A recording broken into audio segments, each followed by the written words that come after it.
Halo para pengguna tisu magic, piye kabarnya Pito? Alhamdulillah. Nah, di video kali ini saya akan mereview sebuah film yang bertema gangster. Dan yang lebih serunya lagi, film ini merupakan adaptasi dari kisah nyata. Wow, film yang berjudul Gangster Squad ini berlatar waktu pada 1949, tepatnya 4 tahun setelah Indonesia merdeka. Dan di film ini juga cukup menarik dengan nuansa klasik era 40-an, yaitu cara berpakaiannya, tata riasnya, mobilnya, bahkan senjatanya. Jadi tanpa berlama-lama silahkan nikmati alur cerita filmnya. Check this out.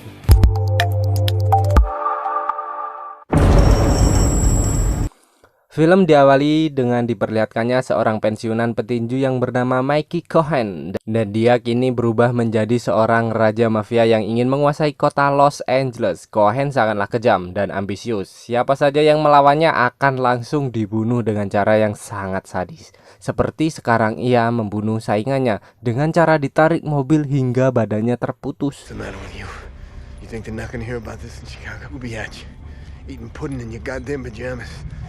But you're something else. You're rotten. Come on now, Tommy. Frick bastard. Okay, boy. You sick son of a... Fine. Chicago. You tell him what you saw here. Los Angeles belongs to Mickey Cohen. Scene kemudian berpindah pada seorang gadis desa yang baru saja datang ke kota. Dia lalu diajak oleh seorang mafia yang berpura-pura mengajaknya mengikuti sebuah audisi untuk menjadi artis. Lalu kita diperkenalkan pada seorang detektif veteran perang yang bernama John. Dengan beraninya John masuk ke sebuah hotel dan langsung mengikuti gadis cantik tadi. Sesampainya di dalam lift, John pun bertarung dan berhasil menghabisi dua mafia. Sedangkan gadis tadi dibawa ke dalam kamar untuk direnggut keperawanannya dan akan dijadikan pelacur secara paksa. Namun untungnya John datang dengan skill kungfu yang ia pelajari dari kuil seribu dewa. John dengan mudah melumpuhkan para perenggut kesucian wanita ini. Looking to meet someone. Yeah? Me out with that. What Daddy found. Nice. Big guy. Pistola. Butt first. Something ahead.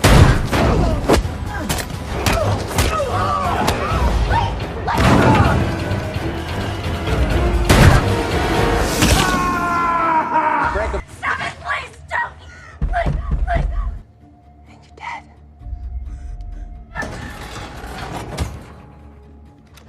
Come on! I don't think. Let's come over here and find out. Come on.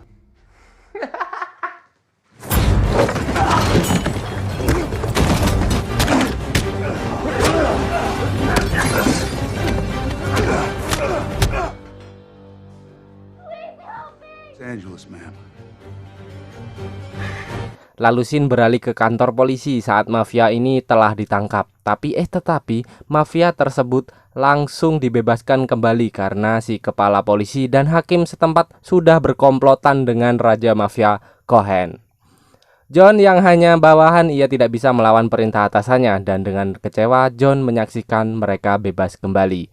Lalu John pulang ke rumah dan disambut dengan senyuman istri yang sedang hamil tua. Lalu dengan segera mengobati lukanya John. So that's fast work. I didn't know any better. I think. Do yourself a favor. Come on. Following the rules, boss.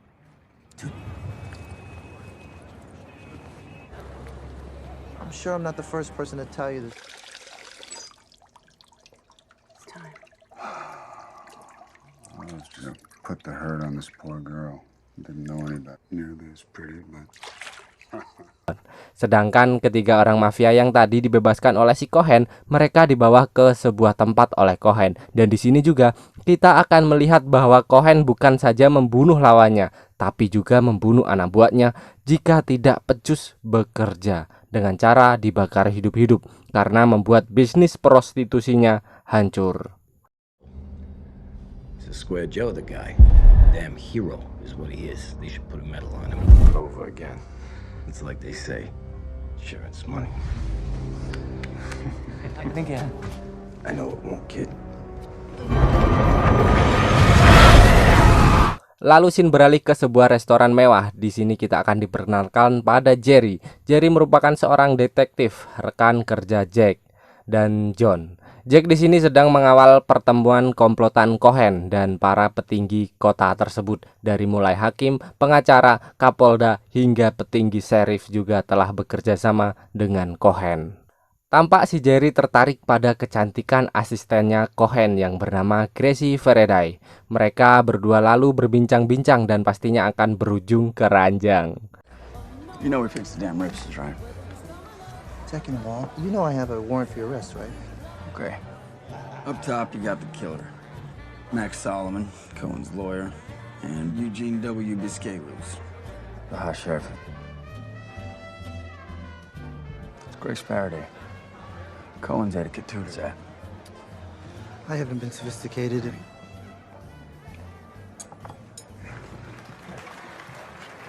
Don't worry. Don't even think about it, Jerry. Thanks. Sure. I'm Jerry. Say, Doris. Hey, Matt, can I get a dirty? I spent the night hanging on your weak in the knees yet? sure I am. I give up. What's your...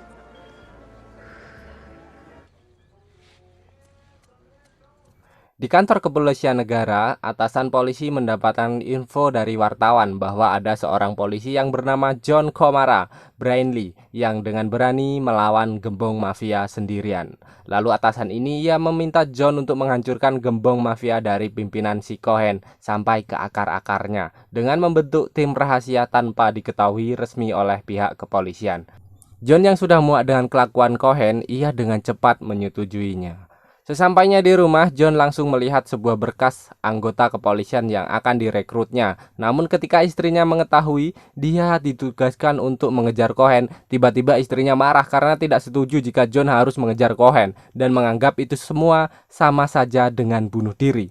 Namun apa boleh buat, ini semua John lakukan untuk kebaikan calon anaknya dan keutuhan negaranya. Now we're losing her to an... They know it's enemy occupation, and you fought. I have. I need you to do it again. We're finally going after him. You're off the books. You, with Cohen dead, I want you to shatter his operation. Drive that bastard out of this city. What kind of outfit? Small. What kind of outfit?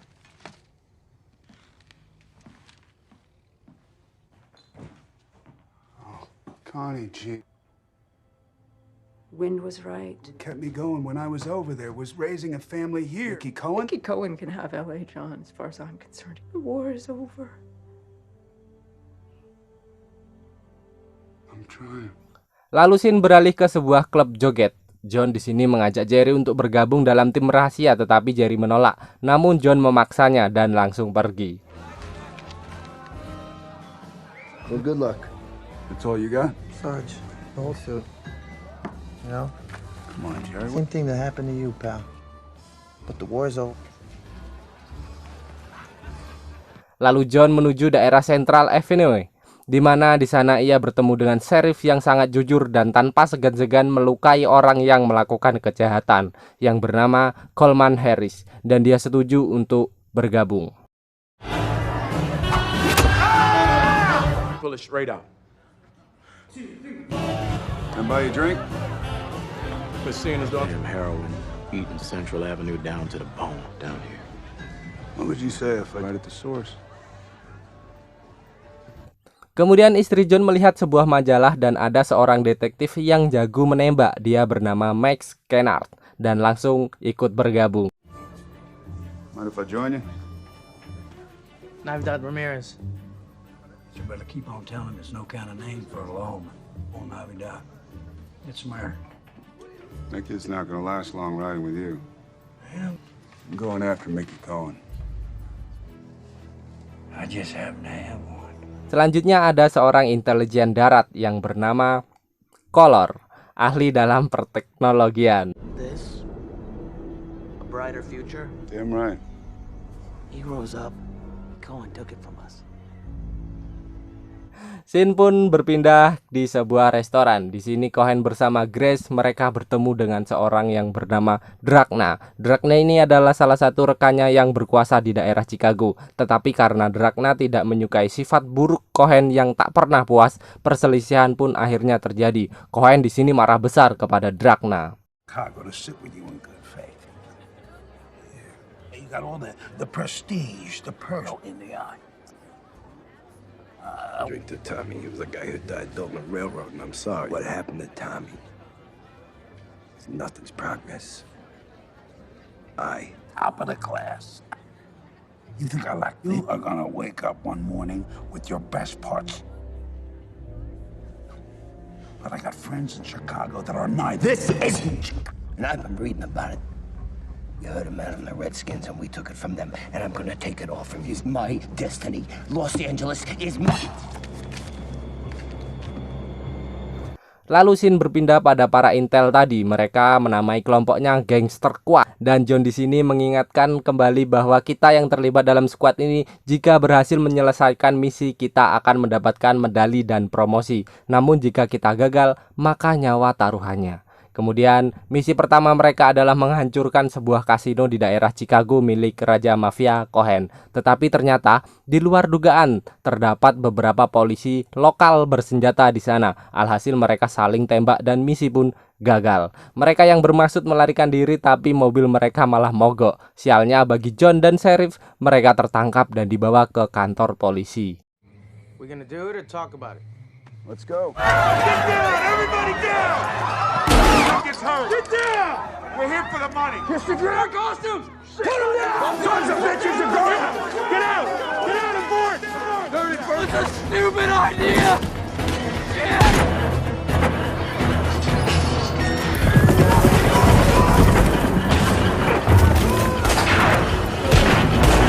Let's go!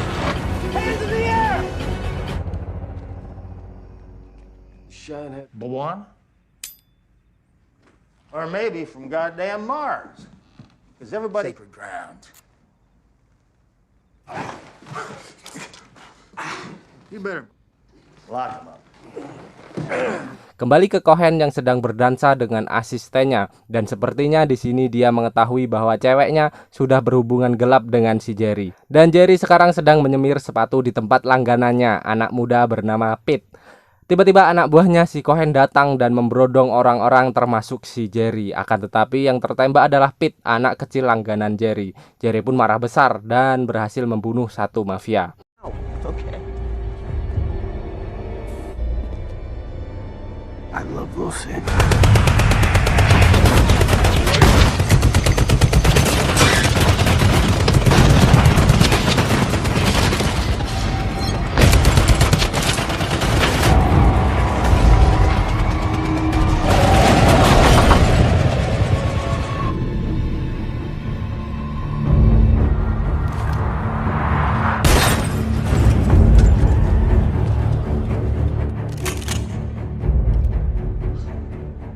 Not anymore.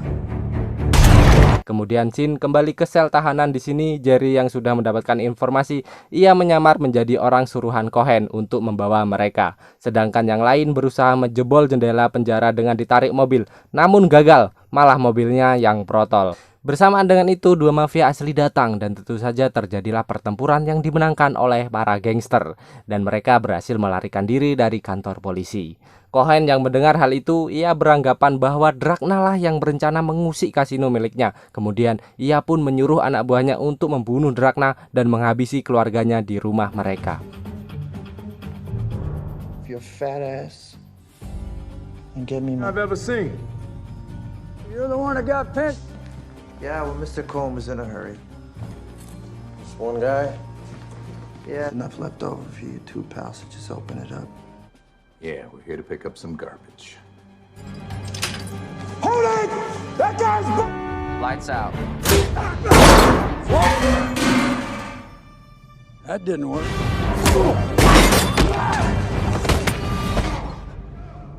Who's there? Me, sir. Got it. Come on, let's go, let's go! Now who the fuck is this guy? Of a money-making machine. Makes mutual wagering. Bang. Off-track bed tied up in a nice ribbon.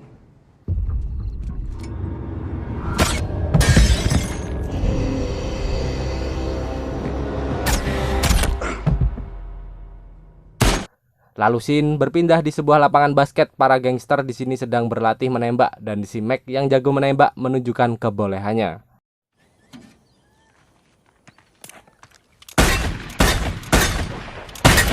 Going up here, Navidad.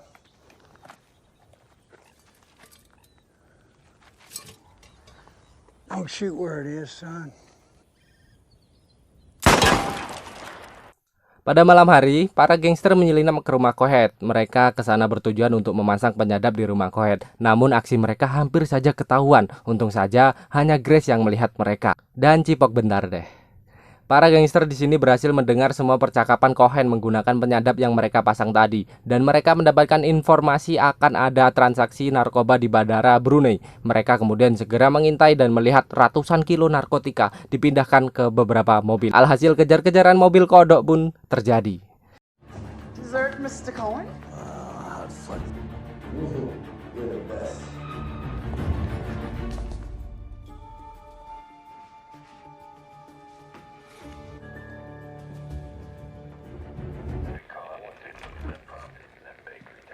Guys, I just heard something about a heroin shipment. Shh. Here, Con, turn it up. Why, it's up all the way. Yeah, they left the room. Shh. I don't know. I'll keep listening. I know a guy who can tell us. Who? The Cohen's got some medicine coming. Where's he bringing it in? Sure? Yes! All right, get your ass out of here. That stuff is Mickey's poison. We shut it down. You good? Take him now. Let's burn him off the road.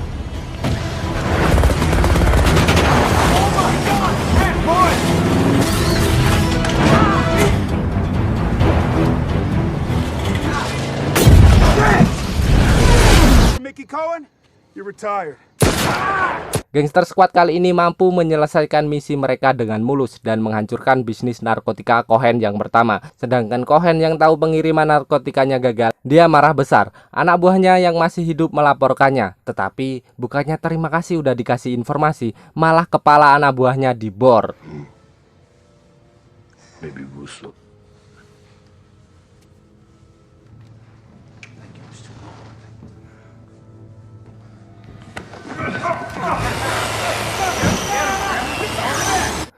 Kembali ke Gangster Squad, mereka berkali-kali menjalankan misi dengan sukses. Walaupun harus melawan puluhan mafia, mereka, para veteran perang yang hanya berjumlah 5 orang dibantu murid Mac, orang Meksiko, berhasil memporak-porandakan bisnis Mac dari yang kecil hingga yang besar. Dan misi utama dari tim ini adalah menemukan El Dorado Seret, yang artinya menghancurkan misi Cohen untuk menguasai seluruh negara. Mereka membuat semacam pusat catatan perjudian di seluruh negara. Ya kalau sekarang sih judi online gitu, dimana orang-orang mudah mengakses. Tapi kalau dulu via telepon. Dan hebatnya di sini para gangster berhasil menemukan salah satu tempat yang menjadi pusat transaksi perjudiannya. Langsung saja tim pun bergerak ke sana dan membakar semua uang hasil transaksi judi jutaan dolar. Dorado. Mickey Cohen's pride and joy.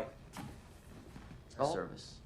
Which means Cohen's got the only wide book for the entire western United States. West Coast will go through a central book. And Mickey Cohen, He'll own the whole goddamn state. I haven't said a thing. Well, we gotta find it. And... Okay, am I the only one who thinks this is fucking insane? No.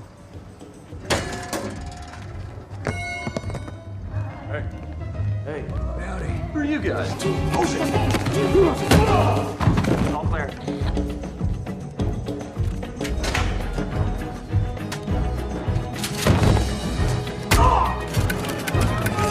All right, everybody, time to go home! That means you, get up! Let's go, ladies, come on! All you've got to say.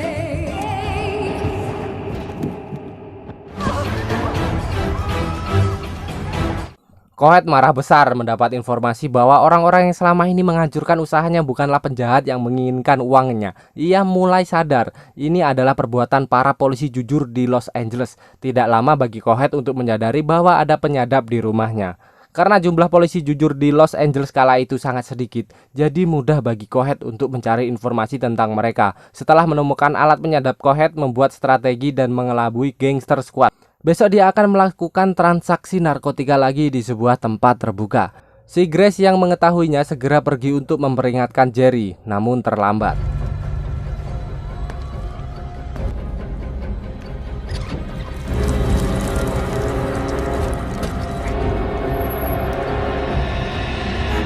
Where's John?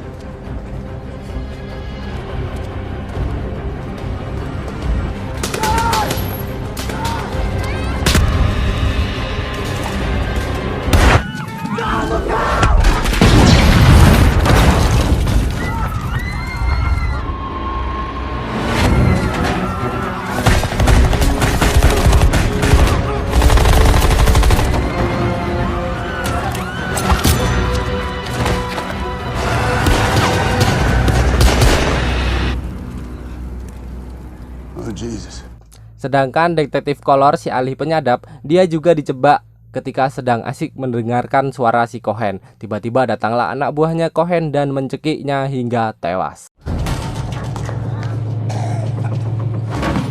Limited range, though. That's done. This is business. Di samping itu ternyata anak buah Cohen juga menyerang istri John yang sedang hamil. Rumah John diberondong ratusan peluru dan hampir terbunuh. Dan saking paniknya, istri John hingga melahirkan di dalam bak mandi. Kemudian Jack yang diberi pesan oleh Jerry untuk meninggalkan kota, ia dihadang oleh Cohen dan anak buahnya. Pertarungan pun tak bisa terhindarkan yang membuat Jack tewas terbunuh. Jack. Where was she, Jack? Did you bring your trouble boys just to see Grace? See about that.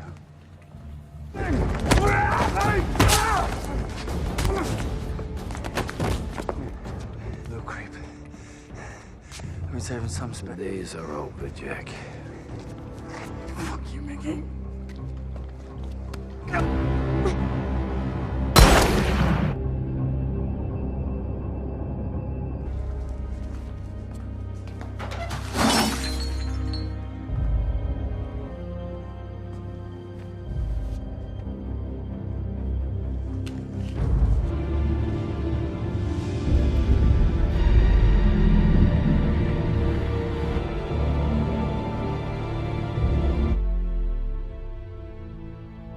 John yang merasa telah gagal dalam misi yang mengakibatkan satu anggotanya tewas, ia merasa harus melakukannya dengan cara yang berbeda. Lalu tiba-tiba Grace ternyata masih selamat. Ia menemui Jerry dan mengungkapkan akan menjadi saksi atas semua kejahatan si Cohen.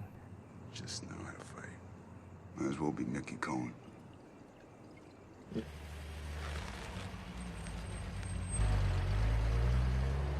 Been looking for you. Gracie. I know. He fought like hell. So I'll go and kill him. Well, that's all the more I'm a witness. Listen to me for once. I'm your witness, Jerry. Seperti mimpi, John mendapatkan motivasi kembali untuk melanjutkan misinya menghancurkan Cohen. John dan Jerry segera mendatangi hakim dan mengatakan bahwa sudah ada saksi atas segala kejahatan Cohen. Kemudian John memaksanya untuk menandatangani surat penangkapan si Cohen atas semua kejahatannya. Get him retired, Judge. Sign it. I hope you boys know what you're getting into. Plaza Hotel. Rented out every room in the place. Di sini si Cohen bersembunyi di sebuah hotel mewah dan menyewa semua kamarnya untuk dijadikan benteng pertahanan. Gangster squad pun tak gentar dengan persenjataan lengkap, mereka menyatroni hotel tersebut. Adu tembak pun tak bisa terelakkan lagi. Seluruh anak buahnya si Cohen hampir terbunuh dan Cohen melarikan diri. Lalu si John mengejarnya, tapi si John tidak langsung menembak Cohen, melainkan mengajaknya berduel seperti pada ring tinju. Pertarungan antara veteran PUBG dan ML pun tak bisa dihindarkan. Tapi akhirnya si John berhasil merobohkan Cohen dan menjebloskannya ke dalam penjara Alcatraz, penjara paling seram di dunia. Ditambah lagi di dalam penjara rekan si Jack menunggunya untuk membunuh Cohen di dalam penjara. This is Sergeant John O'Mara of the... You have only one fork. All right, Cohen. Time's up. We're coming in. And shove them up your asses. Light him up! Be right!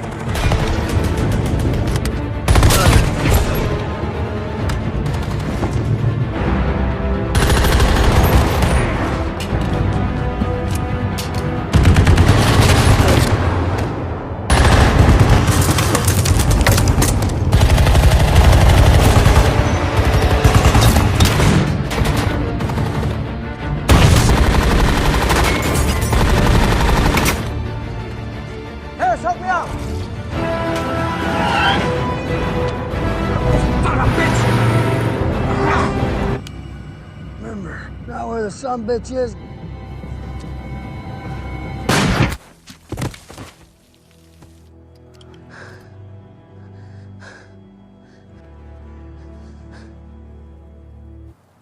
Come on.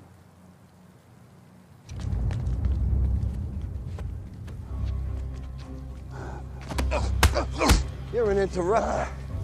An interrupter.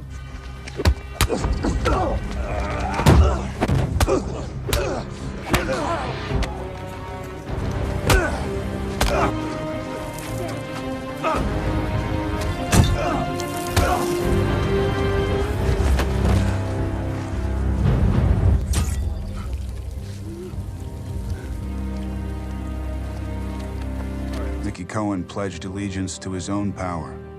When he was sent to Alcatraz, friends of Jack Whale, no one ever spoke of the gangster squad. Maybe without glory, but with pride and honor.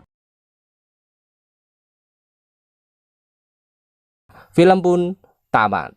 Ya tahu sendirilah, solidaritas para intel itu nggak ada tandingannya coy. Kayak dulu di Indonesia juga ada tuh para Kopassus ngebunuh preman yang ada di penjara gara-gara anggotanya dibunuh. Kalau ada yang masih inget sih, soalnya saya juga udah sedikit lupa, mau riset lagi, aduh capek bedah. Jadi endingnya bahagia John ya sama keluarganya dan para anggotanya hidup tenang. Sedangkan sekarang Los Angeles udah bebas dari mafia terkejam. Tinggal mafia-mafia kecil aja sih.